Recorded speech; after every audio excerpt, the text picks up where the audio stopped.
Salutations, everyone! Welcome back to another Total Warhammer 3 guide. I'm Lord Forwind, and today we're going over 10 tips on how to play the Tomb Kings better. Tip 1. Most people probably know this one, but you are a late game faction. You need to wait to expand until you have more armies. The Tomb Kings are not an early game powerhouse. In fact, they're probably one of the best late game powerhouses, but you have to get there first. So don't rush expanding early on. Take your starting province, maybe one more, and then pretty much you turtle, play very tall until you manage to get to your late game units and more armies. Tip 2. Research all but one turn of each army expansion tech. Some people already know this, but it bears repeating since it's still viable. Every time you research one of these techs that expands your army size, the amount of armies you can field, because obviously you're limited, you lose 30% of your research rate. That's pretty large early game. But if you research all but one turn of it, then you can go back and just research several in a row, or you can just save on all these turns of research that you would lose 30% on. 30% is huge. This adds several more turns to this, multiple turns to that, like 10 or so turns to that, and more as you go along.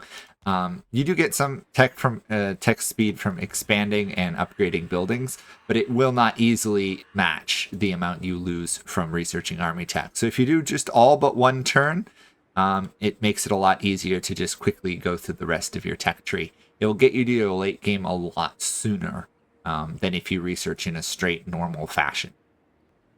Tip 3. Flaming weapons are your worst enemy.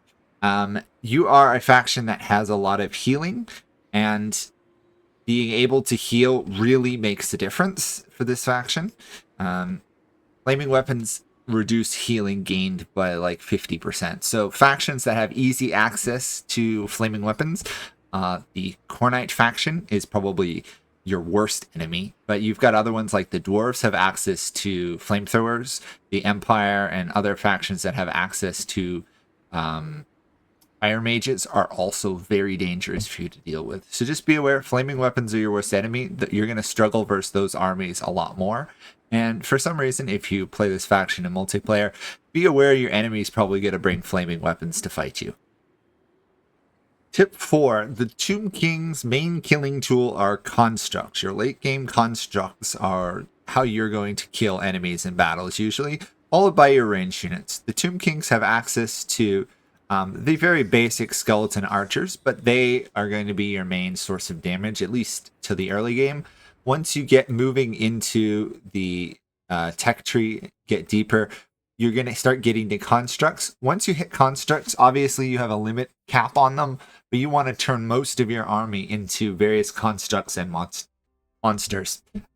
This is because that these things actually capable of dealing damage, and some of the stronger ones have access to some basic spells, but by and large these things are going to get all your kills.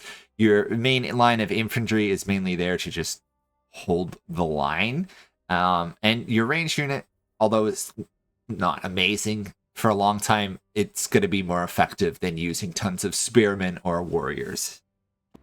Tip 5. You get free healing in battles, but you should bring healing mages to them. The Tomb Kings have a mechanic that as more of their soldiers die in a battle, they will trigger, I forget what it's called, basically like soul rebirth stuff, which will heal and resurrect some of their units. It'll happen 3 times. It's really nice. They're the only faction that gets something like that consistently. It's good, but you're still going to want to bring mages that have access to the various healing spells and stuff. The Nekahara priests in particular are really what you need to bring. They have a spell that allows them to heal and resurrect people just during the fights when they cast spells, which is amazing. And also it will help keep your front line of your meat shields fighting longer.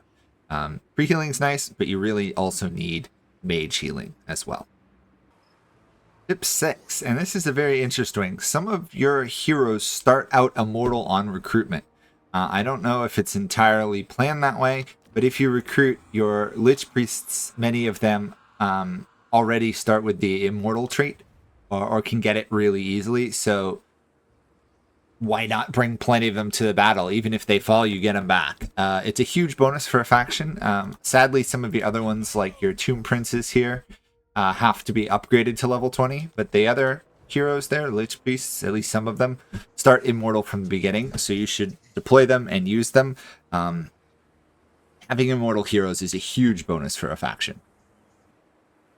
Tip 7, continuing the theme of very good heroes, the Tomb King's heroes are free to recruit, similar to their units. They cost you nothing to bring up other than you have a capacity. This means you should always have all your hero capacity maxed out.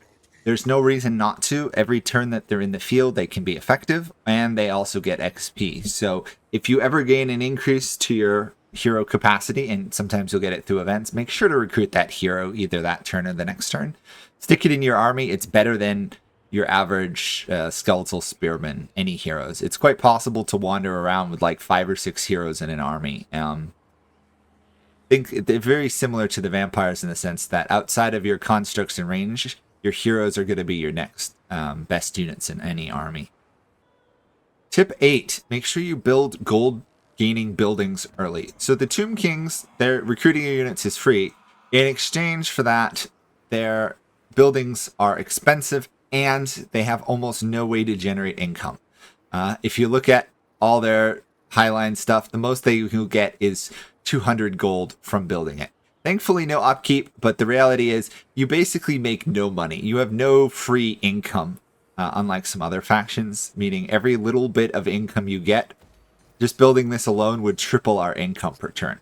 Now, you can get plenty of income from sacking and raiding, but if you're struggling to play these guys, you're probably not going to be winning and getting that money. So throwing down a gold production building early on just will help smooth things over, especially at some point if you have a low period. 100 gold every turn, 100 turns, that's a lot of money, especially if you throw it down in most settlements. And considering you can upgrade it to level 3, and you really don't have much else you need to build for the Tomb Kings, it's worth getting income buildings everywhere. Build them early, build plenty of them. You'll thank me later when you can easily afford upgrading settlements to the point that you'll just be able to throw down a lot of high-level buildings.